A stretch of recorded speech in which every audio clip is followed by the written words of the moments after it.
Okay, let's see. We had some energy changes this morning because some people are brave and they're not afraid to hit on other people. And I like that kind of behavior. I like it when people hit on me and they're like, let's do something. Or maybe I said it. Either way, they agreed. And do what I want because I'm Tara Dana, just like my baby daddy said. James Thomas. Tech 9, bitch. How's that looking? Maybe I should put one here. Fuck it. You never know. See, I've got avatar energy. For those of you who don't know, I'm not your basic girl friend. I'm your Sublime. I'm your fucking Denzel Washington. I'm your Robert De Niro, bitch. Know your role. I'm in charge, but I like it when it tells me what to do. It's more of a game we play, but it's worth a shot. Okay, stop. You guys are getting me distracted. Okay, oneness and the reverse. You probably should do it sometime with somebody. That's what I'm picking up here on. It's very important that you guys make sure that you make sweet love. More than you are. More than you have been. I think many of us get a lot of offers, and I don't think we take nearly as many as we need to. You guys need to stop holding yourself back. And you need to bend yourself over. And you need to be more flexible, okay? No more fucking being selfish with your hot ass self. I'm gonna tell you right now, you're sinning if you're good looking and you're not sharing your body. Jesus is with us every day. Thou shalt not fear the Danaliciousness that's coming your way. Here it is. Meow. Okay, you guys are really, this is getting out of hand.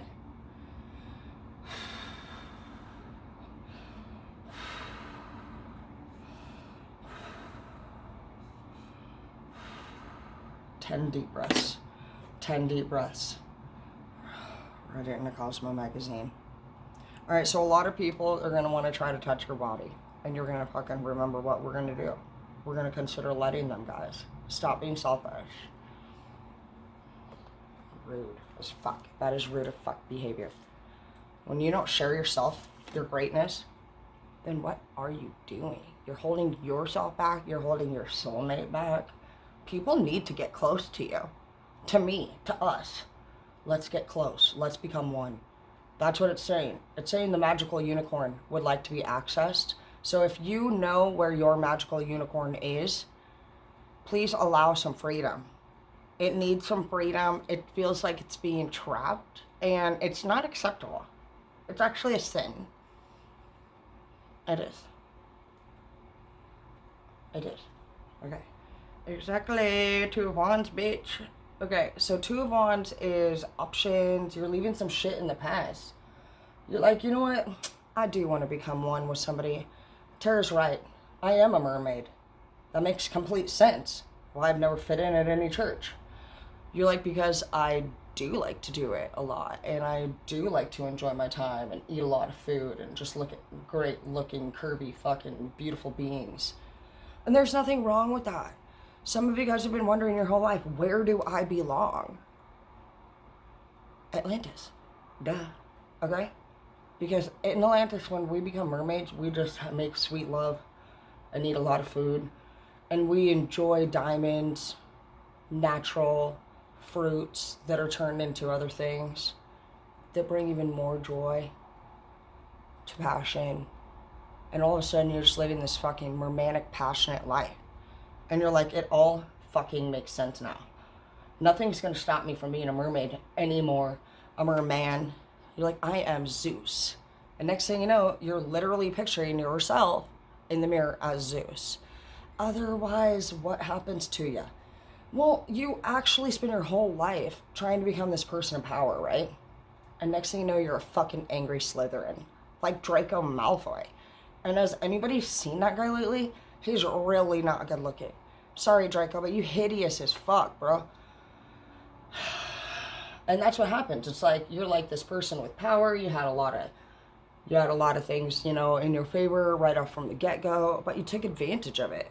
And what did you take advantage of? Happiness, joy. And you became a miserable fucking fuck. And literally next thing you know, you took love too seriously, or you didn't take it seriously at all. And the people that you cannot seem to get on up your mind, they're not there anymore. And they're also not going to go away from your thoughts. Do you know why? Because these people left an impression. They left an impression on you. Because they were supposed to. See, you know, when you have somebody on your mind for a long period of time and you can't forget them, it's usually because you made a mistake. And there's nothing you can do about it. You are going to feel that. You're going to feel that fucking heaviness inside of your soul forever, honestly. It's about realizing that you fucking took advantage of something. That you took advantage of a moment. You took advantage of a person. You fucking thought you could act just the same fucking way that you've always acted. And you couldn't. And that person was a lesson to you. That person was your catalyst to change. That person was there as a blessing, bitch, that you turned into a lesson. We've all done it. There's times when we get the lesson, and there's times when we are the blessing. And we would notice it.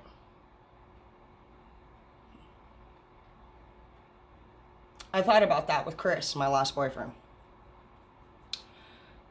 He was a father of 2 young kids, and basically, had I been with him, I just saw that whole future. I saw everything. Chris was very into my health and making sure that even the fucking dogs had their fucking nails trimmed professionally. I always knew that if I stayed with Chris, it would be well taken care of, I guess. But it wasn't the life that I saw myself settling down in and living. I was at a crossroads in that moment. I didn't know how to behave in a way like if I was dead ass serious, because to be honest, I wasn't dead ass attracted to him. And I had to make that decision. I had to say, realistically, is this the future that you see yourself living? And I thought, this person makes you feel 2 things, Tara: safe and comfortable. Those were good things. Things I'd never felt before. I'd never been respected. Chris taught me how to go on dates. He had his own place. Come to find out, he didn't pay for it. His parents did. I don't want that. I don't want an inheritance boyfriend. There were different things that I found out along the way. Accountability issues. And his motivation to do more or want more was very minimal. I'm a big, big goal setter. And so I could have settled for safe and comfortable and having my health taken care of, which are all things that honestly I've never had before. And those are things that might have been really healthy for me. But in the long run, felt like I would have been giving up everything that I'd worked so hard for. Myself. My freedom. My individuality. My peace. My sanity. My non-codependency on relationships. And I also realized the decade that I was about to relive again was maybe something that I just didn't see myself doing. Being that my kids are all going to be full grown in just a couple of years and I will be a kid-free mom gives me a whole fucking different future ahead of me. And I'm not saying that I wouldn't settle down with a man with kids. I'm just saying I need to be fully attracted to him. And we got to have similar things, Chris was somebody who had extreme allergies, according to him. Couldn't tell you if it was true or not. But he was also somebody who had a lot of medical shit. I'm not into medical boyfriends. You gonna hit me up and fucking act like a pussy, you pretty much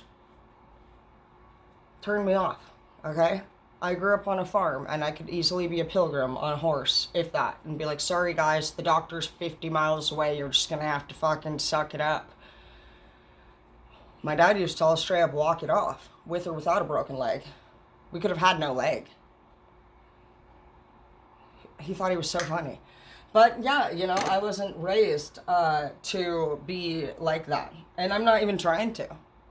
I don't mind going and doing certain things and being a certain way, but you guys gotta ask yourself, when you become one with someone, what are the reasons for it? How passionate are you for them? And is this something that you see yourself doing long term? And if you can answer no, then you need to probably set yourself free of the karma that you might get for fucking around with somebody.